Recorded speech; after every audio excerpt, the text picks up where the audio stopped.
Hello and welcome. I'm Leigh-Ann Gerrans and you're watching W News, broadcasting live from the Al Arabiya studios.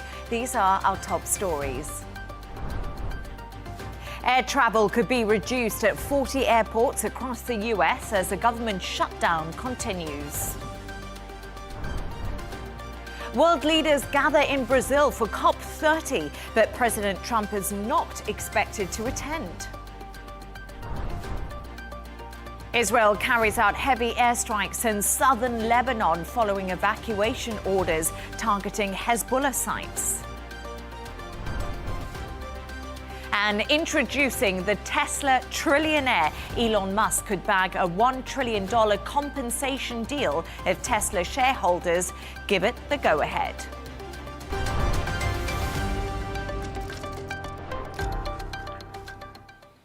Now, the US shutdown continues today, and with it, a warning of reduced air travel at 40 major US airports. US Transportation Secretary Sean Duffy made the announcement as air traffic controllers entered a month without pay.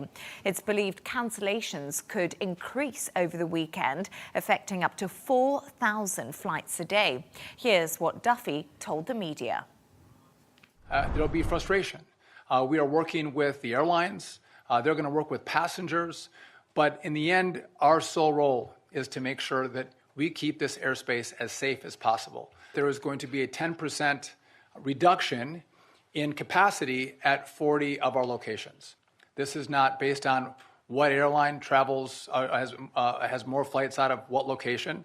This is about where is the pressure and how do we alleviate the pressure. For more on this, I'm joined from Washington by our correspondent, Nick Harper. Nick, great to have you on the show. Thank you so much for joining me. So the Transport Secretary is cutting flights at some of the US's busiest airports. What's behind that, and what's actually been the reaction to this?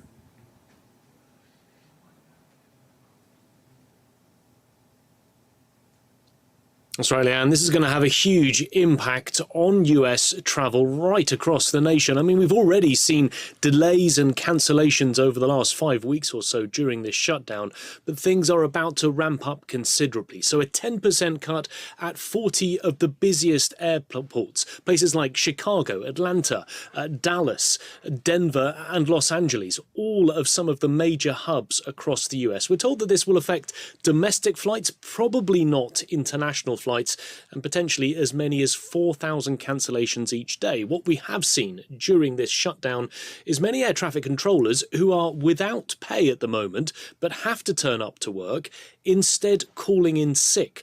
And that has meant there's simply less air traffic controllers to marshal all the planes over the skies of the United States. And the fear is that that's only going to get worse. They're about to miss their second paycheck. And as we heard from Sean Duffy there, the expectation is it will cause frustration. One airline, Southwest Airlines, says that they are continuing to urge Congress to immediately resolve its impasse. But the longer this goes on, the more cancellations there are, the more pressure there will be on lawmakers to get a deal done.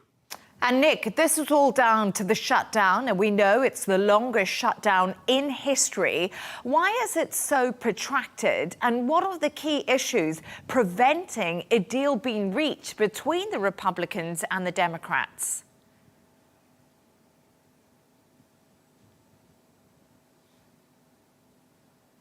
Right, we're now on to day 37. So yesterday it beat the record for the longest ever shutdown. That was during Donald Trump's first administration, spanning the Christmas period, 2018 to 2019. It was 35 days. We've now exceeded that record.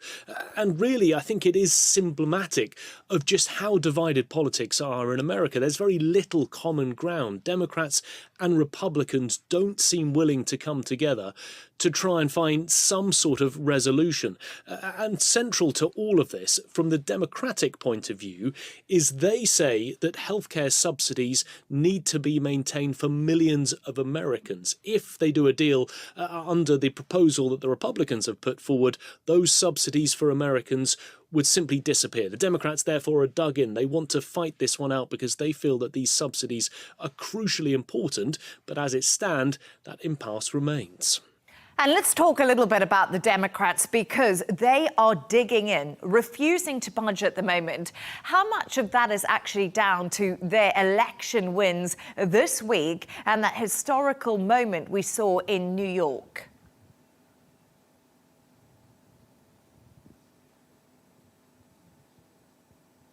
Yeah, big wins for the Democrats this week. They managed to seize the governor mansions in both Virginia and New Jersey, but also the Democratic Socialist candidate Zoran Mamdani becoming the youngest New York City mayor in about 100 years, also becoming the first Muslim New York City mayor. And those were huge wins for Democrats. The thinking was, up until the election, that potentially once we got through the election on Tuesday, it might mark a turning point and perhaps some agreement could be found. But I think what instead has happened is that the Democrats now feel reinvigorated by their wins. They don't want to do a deal. They feel that they are in the right. They feel that they have Americans on their side, and they are continuing to push ahead with their cause. But all of that means that even though negotiations have been going on behind closed doors, and we're expecting more from senators later today, they are unable to find really any consensus to getting a deal done. And Nick, the big question here is, what has President Donald Trump had to say so far?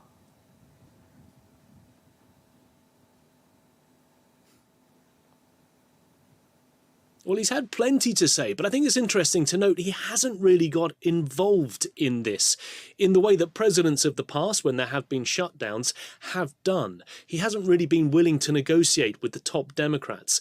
But what he has done is called this the Democrat shutdown. That's the messaging from the White House. And he's really saying that all of this, the fact that hundreds of thousands of federal employees are without pay at the moment, is all down to the Democrats. They are the ones to blame.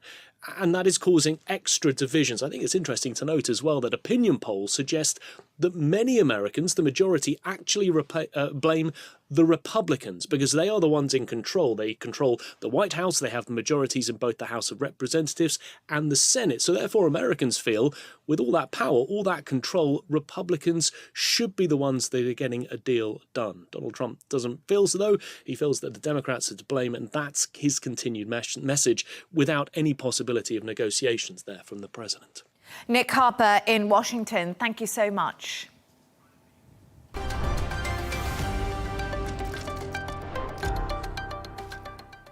World leaders are gathering in Belém, Brazil today for COP30, the annual summit on tackling climate change. It's the first time Brazil has hosted the event, which is being held in the Amazon rainforest.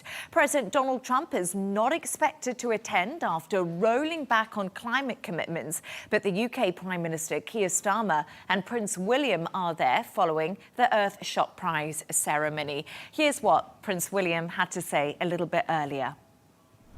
And so as we gather here in Belém, 10 years on from the Paris Agreement, we are reminded of the extraordinary power of nations, communities, and individuals coming together to drive change. I grew up with my father, the King, talking about the power of nature and the importance of harmony in the natural world, a subject he has championed for over 5 decades. It's a privilege to also represent him here today, as well as everyone else who has championed this cause for so many years.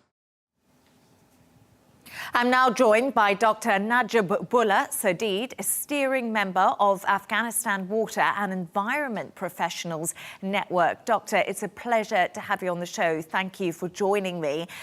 The big focus is, what will COP30 climate talks actually achieve this year? Well, thank you very much for having me. This COP should basically focus on accelerating the pledges and the commitments, and increase, of course, the budget for adaptation funds, for example, or for climate financing as a whole. Because we have seen a lot of commitments, but less of those commitments actually implemented. And that's where actually the focus should be. And apart from that, accelerating means that the current commitments that were made in the previous COPs were not enough. We are already heading beyond 2 degrees Celsius, and we are not basically focused on the targets set in Paris Agreement. That's where the focus should be, and I hope that this COP will achieve the ambitions that we still keep the targets of Paris Agreement. So COP summits have been going on every year for 30 years. And as you mentioned there to me, emissions are still rising and temperatures are still going up. So what progress has there been after 3 decades of talks? And do you have hope that these talks will actually amount to something? Well, there has been a lot of improvements. We have, for the first time, we see that the emission growth has slowed down compared to the past. We see the renewable energy is basically taking out or taking basically over the fossil fuel in some electricity generation, for example. Countries have policies in terms of, renewable energy boost, but also phasing out fossil fuel. There are a lot of improvements, but they are very slow. And they are not enough, basically, to tackle the increasing air temperature and the whole emission we are seeing that is still at the rise. But they are all good news. Of course, the good news is that the renewable energy is becoming affordable for many people, for many countries. It's becoming more efficient. And that's where the countries should basically focus. There should be more regulations, more easy regulations on the carbon market, but also there should be more accessible funds to the developing countries in terms of adaptation. That's all that we are seeing, that we are at the right path, but we are very slow. So you talk about it all being very slow, but let's talk about Donald Trump, because in a speech to the UN General Assembly, President Trump called climate change a green scam. He's not attending the summit in Brazil this year, and he's withdrawing from the Paris Climate Agreement again. We saw that happen in his first term. Do you agree with Trump that climate change is a scam? Well, not absolutely not. We see that there are a lot of experts and science behind this fact that basically the current increase in air temperature is basically man-made. We see that the current rise in air temperature is 100 times more than natural air temperature rise, which the Earth has experienced since its birth. And that's everywhere. Everyone is agreed. I think the universities inside the US, there are great institutions. They are NASA itself. They are providing a lot of data that proving this fact. So there is no question. Only the question remains with some politicians who have other ambitions, of course, than this climate change. They have other priorities, probably, than issue of climate change, and that's where we see that the U.S. in particular has twice withdrew from COP, and we see that this has basically impacted the whole, motivation of some other countries in terms of boosting renewable energy, but also phasing out fossil fuel. And that's unfortunate for some countries.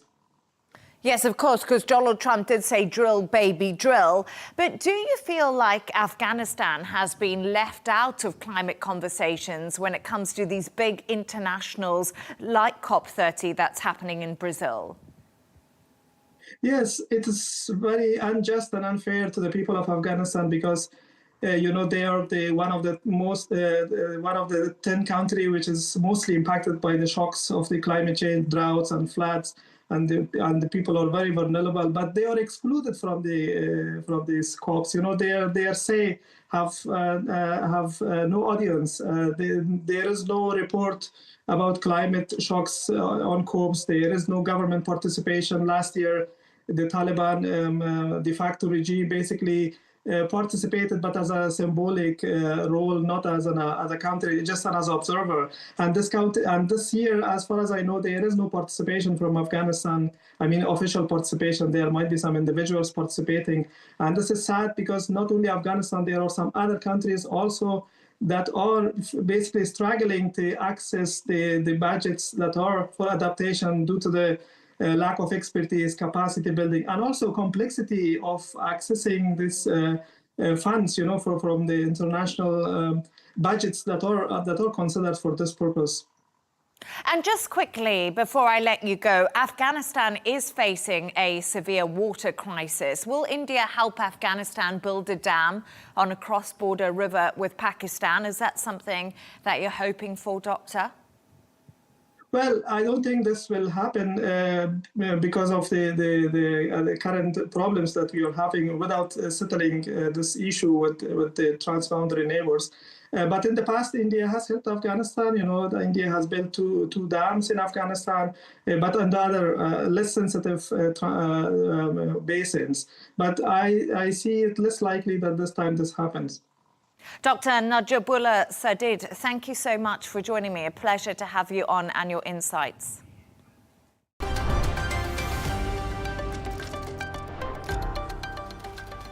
Let's take a look at some of the other stories making the headlines today. One of two prisoners mistakenly freed in the UK has surrendered. William Smith handed himself back to Wandsworth Prison in South London 3 days after his release.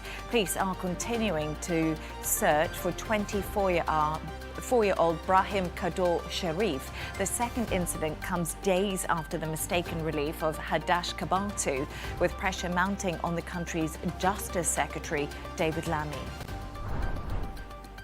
Typhoon Kalmegi is heading towards Vietnam after causing at least 114 deaths and leaving a deadly trail of destruction in the Philippines. With waves expected up to 26 feet, thousands of people who live in coastal communities have been asked to evacuate. Over 50 flights have been cancelled or rescheduled. Voting has begun in India's second-largest state by population, a key test to Prime Minister Narendra Modi's BJP party. Over 47 million people are eligible to vote in the election, a precursor to key state polls, which come after a controversial revision of electoral rolls. The votes will be counted on the 14th of November. And vibe coding has been named Word of the Year by Collins Dictionary. It's a term coined by Andre Karpathy, who is founding engineer at OpenAI. Vibe coding refers to the action of describing lines of code to AI instead of writing it line by line.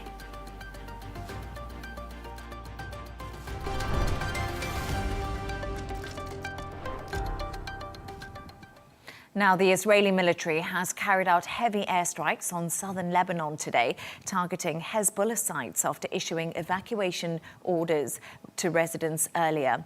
Yesterday, an Israeli strike on Burj Rahal in the south killed one person and wounded another. Speaking earlier this week, Lebanese President Joseph Aoun said he was willing to strike an agreement with Israel, adding negotiation is not conducted with a friend or ally, but with an enemy.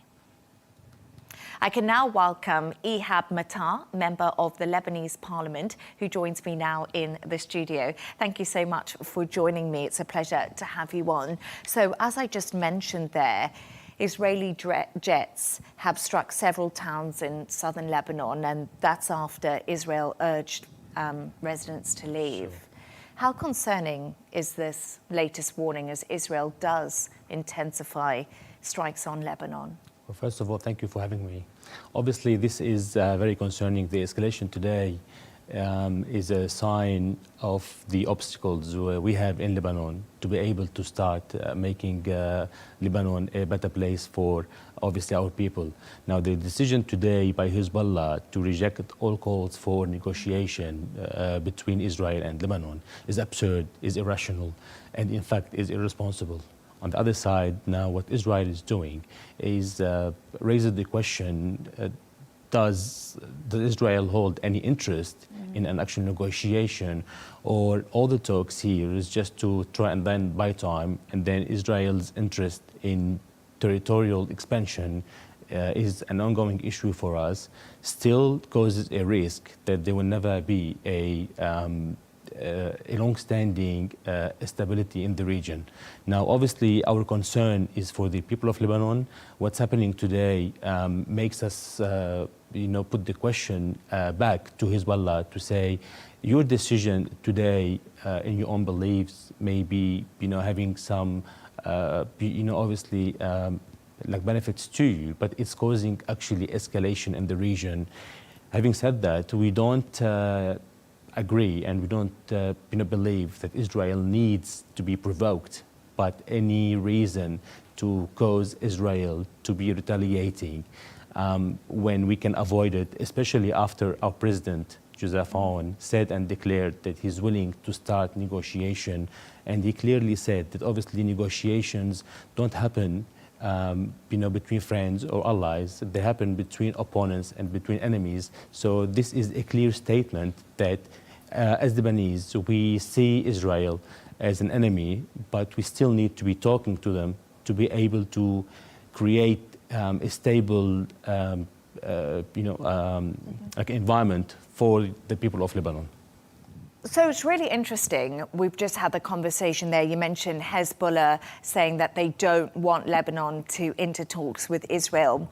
But Israel's side of it, it says it's intensifying strikes. And the reason it's doing that is because Hezbollah is rearming itself in Lebanon.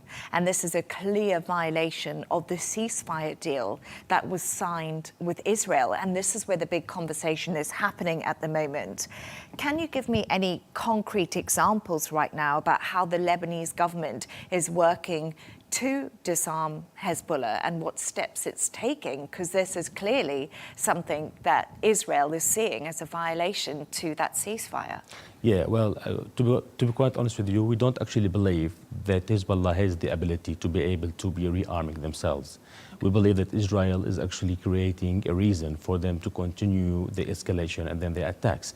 Having said that, both sides have actually not complied with the ceasefire agreement. But more importantly, both sides, Israeli and Hezbollah, did not comply with the 1701 resolution when it first came out in 2006. And obviously, we had to go into a period where there was always issues between Israel and Hezbollah. Hezbollah did not give up their arms from 2006 by not complying to the 1701 resolution. At the same time, Israeli kept attacking Lebanon. And now what the government is doing all it can to be able to apply the ceasefire agreement in all its points. There was clearly some decisions made by the government. Now, Israel is not allowing the Lebanese government, in my opinion, enough time to be able to make sure that those agreements are actually met by the deadlines. Our deadline was until the 31st of December. What Israel should be doing, it should be withholding all attacks on Lebanon until the 31st of December. This is the deadline for the first stage of the roadmap made and then provided by the Lebanese army for Israel to be for Hezbollah to be surrendering their arms, at least in the south of the Litani. Yeah. It's really interesting hearing you talk there, because many people are saying Hezbollah's weapons are part of Lebanon's safety against an aggressive Israel. How does Lebanon protect itself if Hezbollah disarms? Do you have the strength to do that? We don't believe our military capability will be the answer to any potential attack, whether being by Israel or by anyone else. But can you guarantee that Israel will stop attacking you? We can't guarantee, but we'll have to rely on diplomacy. We'll have to rely on the support that has been provided to Lebanon by the friends of Lebanon, that once an agreement is done and once an agreement is complied with, then both sides of the parties will actually have to respect this agreement. So I understand that, but we have seen what's happened in Gaza.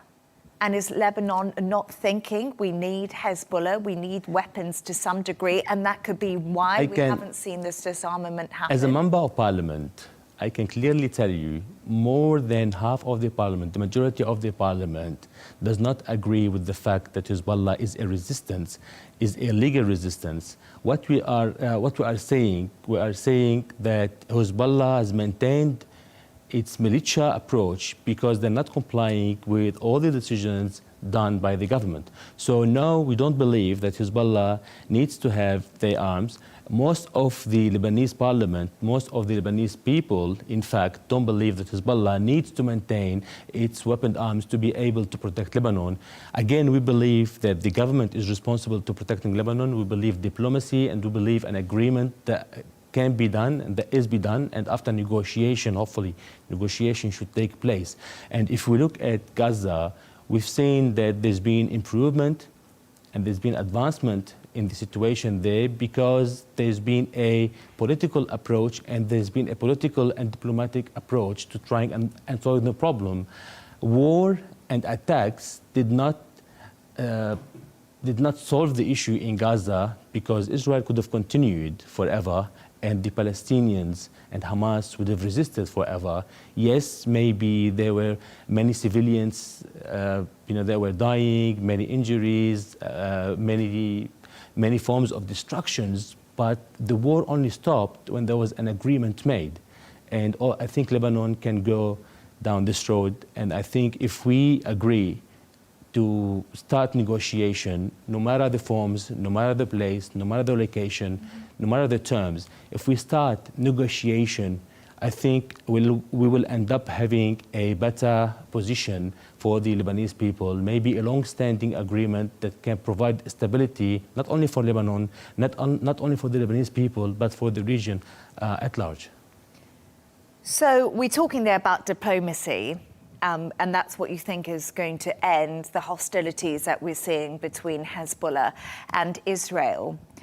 Do you think that the government's doing enough? And I know that you yourself, you're an independent MP. What is your red line for supporting the government? When are you going to say enough is enough and go to the opposition? Do you think the Lebanese government is doing what it should be? Once I see the government working against the interest of the Lebanese people, I will definitely be opposing the government's approach. For now, all we're saying that the President Joseph Aoun, the Prime Minister, is doing, they are doing all they can to be able to work in the interest of the Lebanese people. The interest of the Lebanese people is to stop the war, to have a stable period, a long-standing period of stability, to work on economic reforms, to work on financial reforms, to work on prosperity. This is what they are doing. Obviously, they are facing obstacles because in the mentality of people who have been ruling the country for many decades, they really work based on the personal interest and the interest of the political parties and not the interest of the people. As long as the government is doing all they can, regardless of the results, because we know the results are maybe not directly related to the will, especially in Lebanon, because the will is there, the decisions are there, the proper decisions are made, but to be able to implement all the decisions and to be able to apply them, you need more than one party to come to join forces and then to come to the party. In my opinion, the government has my full support. The government has the support of many of the Lebanese people.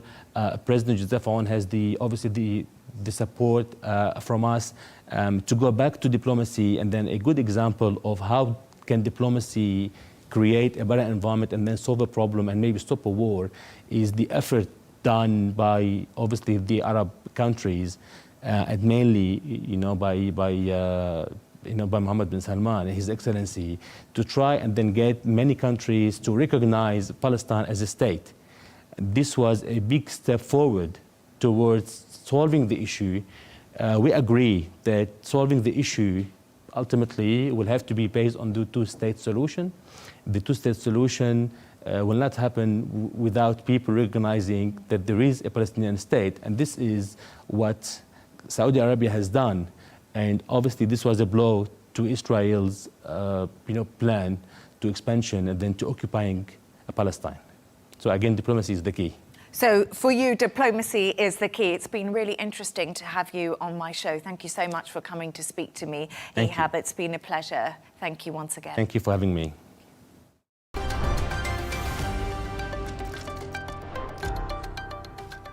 Let's take a look at the top business news now. The Bank of England kept interest rates unchanged at 4%. The Monetary Policy Committee voted 5-4 to keep the central bank's benchmark rate on hold. Investors overseeing more than $5 trillion in assets have urged the British Chancellor to provide a buffer against economic shocks in her upcoming budget. Economists estimate that the loss of the US market has cut China's export growth by around 2 percentage points. The forecast from a Reuters poll comes a day before Beijing releases official data on exports. According to the poll, China's October trade surplus is forecast to rise $95 billion, up from September. Turning to the sports news now, and the Maccabi Tel Aviv CEO has called for a separation between football and politics after away fans were banned from the Europa League match at Aston Villa. More than 700 officers will be deployed in Birmingham today after police classified the fixture as high risk. Maccabi have played both their Europa League home games in Serbia after UEFA ruled it was unsafe to host matches in Israel. And world number 2, Iga Swiatek, has been knocked out of the WTA finals at the group stage following a defeat to Amanda Amisova. Swiatek suffered 2 successive losses for the first time in her career. Amisova secured the runner-up spot in the Serena Williams group. Meanwhile, Aryna Sabalenka faces defending champion Coco Gauff in her last round stage match later today.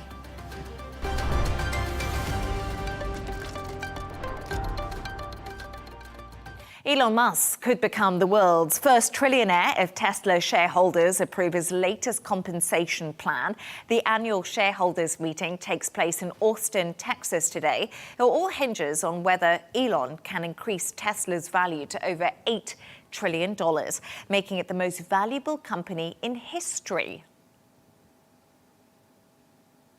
For more on this, I'm joined by Paolo von Schirach, President at Global Policy Institute. Paolo, thank you so much for joining me this evening. Tesla shareholders are voting on the stark choice presented by the board today to pay Elon Musk a $1 trillion bonus or take the risk he'll leave. Is he worth it? Well, look, Elon Musk never ceases to, amaze. He's made outlandish claims in the past. Sometimes people thought that was impossible. If we go back to the early history of Tesla, people thought that this company would never succeed. Look where they are today. The market capitalization of Tesla is larger than the 10 most valuable auto companies in the world combined. So this is a significant achievement for this maverick entrepreneur who, again, with an eccentric personality, making all sorts of eccentric and sometimes even bizarre statements. But here's the thing. He says, bet on me. I'm going to make this successful company a real monster in the future. And if I achieve all these fantastic goals, well, then you pay me handsomely. That's really what's in front of the board of director of Tesla as they're meeting in Austin, as you indicated. So it's not clear. As I said, it's a fantastic pay package, but it's also tied to fantastic achievements that he promised to deliver. So will they buy it? The Norwegian sovereign fund, that is a big investor in Tesla, has already said no. But, what will the others do? And much depends on the confidence that the shareholders, and in this case, the directors of the company, still have in Musk. He has, as I indicated earlier, surprised the world many times over his interesting and varied career. So let's talk a little bit about these achievements that he has to get if he's going to get this massive payout. You know, very ambitious goals over a 10-year period, which include deploying 1 million Tesla robots and boosting the company's market cap to $8.5 trillion. As you said, he's already really helped Tesla. People thought it was failing. Elon Musk came in. Elon Musk is Tesla to very many people. But will he be able to hit these aggressive metrics and achieve what they want him to? Well, I guess that's everybody's guess. But keep this in mind. When we look at the fantastic, growth of companies, who would have thought that, and this is a completely different sector, that NVIDIA today will be worth $5 trillion, okay? Yeah. When it was a relatively smallish company producing small chips and that, but with the AI revolution and the enormous expectations that markets across the world have in the future of artificial intelligence, those who contribute to the architecture of the data centers and of the various AI applications, etc., have been rewarded. So can Tesla do the same in its own sector? Who knows? Robotaxis. Well, imagine that they really work. Imagine that there will be a time in the future, whether it's in London or New York or Paris or wherever, you will have driverless robotaxis that are electric, and where the cost of a ride would be probably extremely low, and they will be literally replacing all the private vehicles on the planet. And you know what? Come on. Well, that means if that is possible, the potential market penetration of Tesla, in assuming that there will be no other challengers that will deliver similar or maybe even better products, could be fantastic.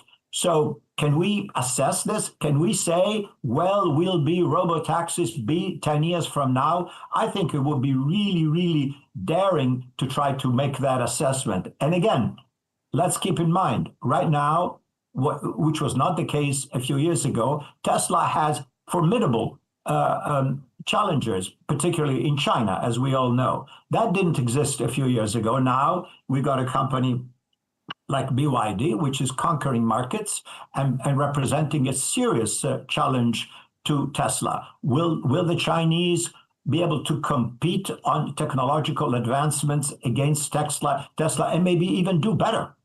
We don't really know that. We don't have an answer to that. So for the board to make a bet and to say, okay, Musk is our man.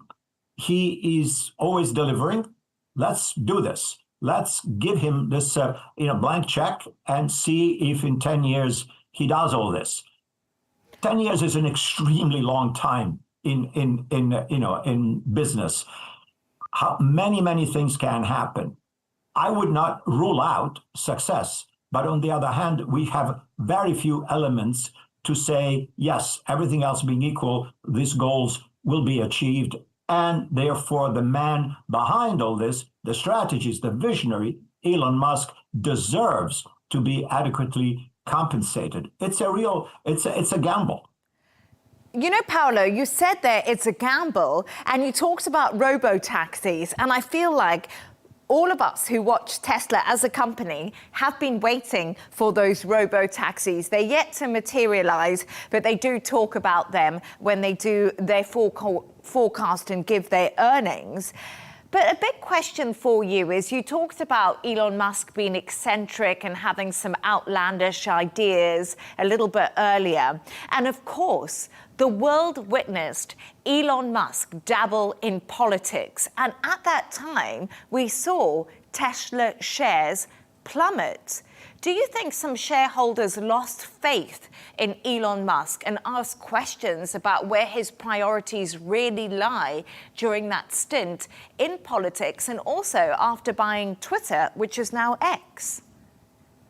Well, look, fair questions. I believe, from my standpoint, I'm in Washington, D.C., and I have seen Mr. Musk in action trying to dabble in government civil service reorganization. It was a disaster, okay? say, come on, this man is very smart. He's intelligent. He runs an extremely efficient, tech company. But that's not the same as running the government and doing things. And he left. To the best of my knowledge, unless this will be revisited at a later date, I think his, efforts to support President Trump in the idea of right-sizing the federal government, it's over. I don't have any signs of continuing engagement on his part. And you're right, when he was involved in all these things here in Washington, shareholders say, wait a minute, who's running the show? He's in Washington, downsizing the United States Agency for International Development. Great stuff. But who's running Tesla? And there was a considerable concern that he was really distracted. Well, that distraction is not there anymore, at least unless it will be revisited. But he is likely to surprise us down the line, probably multiple times on this long road between now and 10 years. Who knows what other strange announcements or promises or pledges or visions of new technologies or new things, etc., he will be able to come up with. And again, I think it's not safe to say, oh, this man is just bluster. He's just saying things and he never delivers. He has delivered. Again, this is not Tesla, but keep in mind that he created out of zero a private sector company that is now extremely successful in the launch of satellites and in a very competitive environment and being able to make a lot of money. I'm referring obviously to SpaceX, which is not Tesla, but it's another company that he created out of nothing. And it is extremely successful. So, to underestimate Musk would not be smart. On the other hand, as we've been discussing, these goals are so outlandishly enormous that is, one can say, come on, that's not really possible. You can't really deliver all those things, but we don't really know. Correctly, you pointed out earlier that autonomous vehicles, driverless cars, have been discussed and experimented on now for many, many years, not just by Tesla, but other competitors as well. And we're not there yet, for sure. Does that mean we will never get there? Or that somebody at some point, and it could be Tesla, breaks this logjam and says, okay, now we have a safe driverless vehicle, and with that, we conquer the automotive world. It's a bet. There is no guarantee that I know of, but I wouldn't rule it out. Paolo, Elon Musk is one of the most fascinating people to watch, businessman and personality, and you summed it up perfectly there. It's a big bet to take, but never bet against Elon Musk. Thank you so much for your time and your insights. My pleasure. Thank you. Thank you. A reminder of our top stories. Air travel could be reduced at 40 airports across the US as the government shutdown continues. World leaders gather in Brazil for COP30, but President Trump is not expected to attend. Israel carries out heavy airstrikes in southern Lebanon following evacuation orders targeting Hezbollah sites. And introducing the Tesla trillionaire, Elon Musk could bag a $1 trillion compensation deal if Tesla shareholders give the go-ahead. And that's all from us on W News. Don't forget to subscribe to our YouTube channel. Of course, follow us on X, and we'll be back in a couple of hours with W News Extra. Goodbye and thank you.